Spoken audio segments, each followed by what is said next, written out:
Buckball has swept the nation. Roll the intro. My little pony, what is friendship all about? My little pony,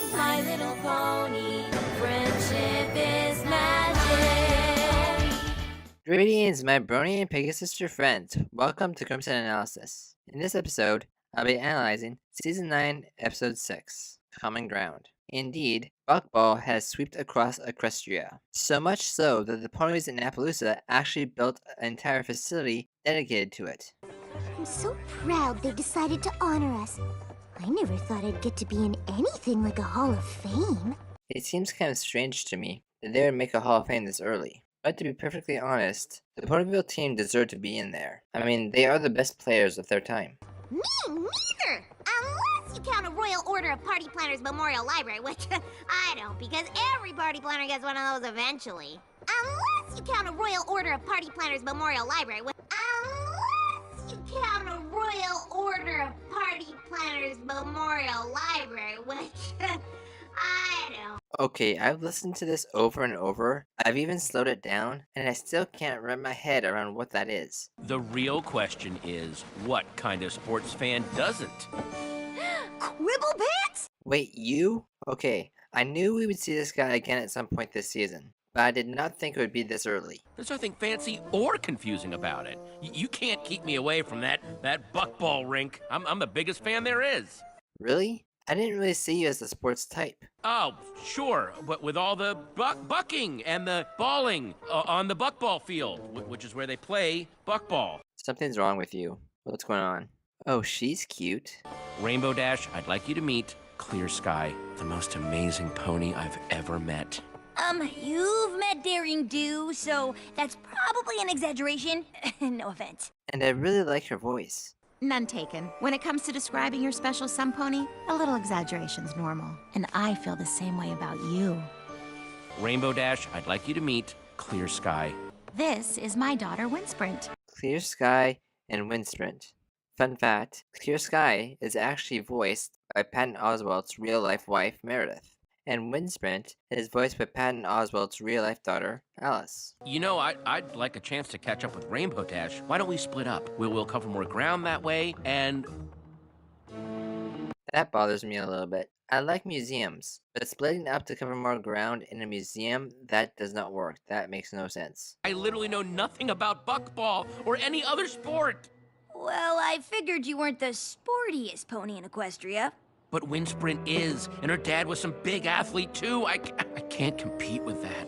Oh, now it makes sense. This is going to hit home for a lot of people. A lot of people have gone through this. The parent tries to start dating again. I'd rather see the game. Oh, well, I mean, sure, that makes sense. We could just go to the tournament instead. No, Quibble planned this whole thing for us, and you could be a little more appreciative. And the child doesn't like the person they chose. I really want things with Clear Sky to work out, but if Win doesn't like me, I might as well give up. Why? They're a family. Even if it's okay with Clear Sky, I wouldn't ask them to make me a part of it if Windsprint isn't on board. This would be difficult. It's hard enough to impress someone you're interested in and impress her friends. Trying to impress her kid is almost borderline impossible. Wait, you're Rainbow Dash? The Wonderbolt? Whoa, my dad was a great flyer too. You don't say. I wondered about this. How famous is Rainbow Dash now that she's a Wonderbolt? I know about the Blue Angels, but I don't know the individual pilots by name the same way I do with the Wonderbolts. But also I'm not into aerial shows, so maybe that's why I don't know. Wow, Clear Sky is one attractive pony. Look at her, she's beautiful. I got you a little surprise. Oh, a book. This was actually a very good idea for a gift. If I was as into a sport as this filly seems to be, I would love a book like that. I love movies, and I love reading about how the movie was made. I love books like this. Can we go to the game now? Sure, honey. Listen, Q, this trip was a lovely idea, and the book was sweet, but you don't have to try so hard. Everything's gonna be fine. Mwah. I can definitely see why Quibble likes her. I do too. She just needs to see her sporty side. I don't have a sporty side. Every pony has a sporty side, and we're gonna find yours. By the end of the day, I am gonna turn you into the sportiest pony in Equestria! Oh, this cannot end well. This is so cringy to watch. And buckball! Ow. In the words of my good friend 7 of 9, In your case, practice is irrelevant. practice does make perfect, but you can't be good at everything. There are just some things that you will never be good at no matter how hard you try. I love Fluttershy's spinning tail shot, it's so cute. Oh, she's kinda cute. I'm obviously cheering for Ponyville because I live here, but I still feel kinda bad for them. Oh, I've just been arranging for us to hang out with a few of my close friends from Team Ponyville. I feel like this would have worked if Rainbow Dash had clued her friends into her plan. So this is Quibble Pants. Rainbow Dash told us all about how you two spent a whole Daring Do convention geeking out together about books. And even though at first she thought you were the most annoying fan pony she ever met, you two eventually became friends. Because, to be perfectly honest, I think Pinkie Pie and Fluttershy would actually like Quibble. Q, Wind really doesn't need any more surprises. Isn't another book. A, books are awesome, and B, I love that line. But I think she's only saying that because she likes the Daring Do books so much. for the tournament halftime show, you and Quibble are gonna play a game of buckball against Team Ponyville! We're what? Oh, this isn't going to end well either.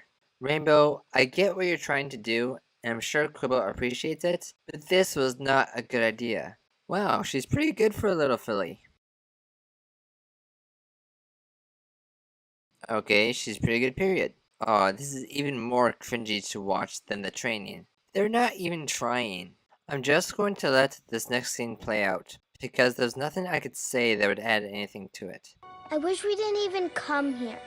Quibble thought you'd like it. Well, I don't, and I don't like him. Why do you like him?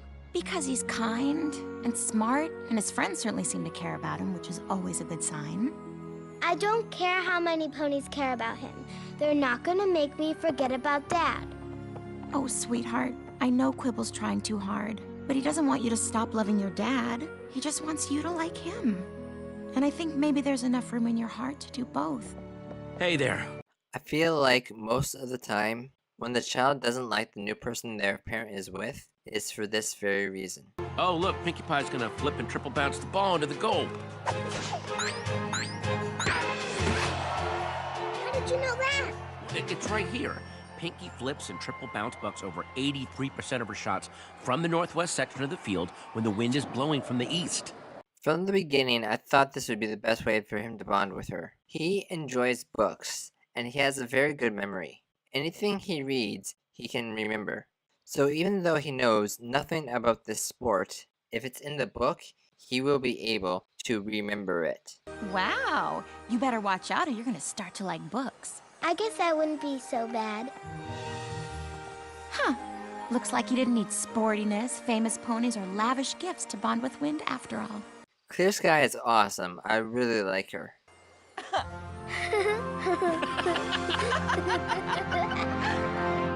Final thoughts? I enjoyed this episode. It touches on an issue that a lot of families have gone through. Patton Oswalt's family even. This exact thing happened when his wife passed away. When he met Meredith, at first, Alice didn't like her. And let's talk about Alice. At the time of recording this, she's 10. 10! For how young she is, and with this probably being her first ever acting job, she did phenomenal. Everything she said, I believed. It wasn't stiff, awkward, unemotional, or overdone like it is sometimes with kid actors. She did an amazing job. I haven't looked, but I hope there is behind the scenes footage for this episode. I would love to see those three recording together. Meredith did a good job as well, but I'm more impressed with Alice. It cannot be easy to talk to a 10-year-old about dialogue inflection. I'll give this episode an 8.6 out of 10.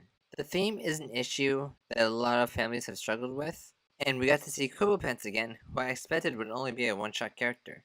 Well, that's it for this episode of Crimson Analysis. I'm Crimson Shield, Thanks for watching. Each one of us has something special that makes us different, that makes us rare.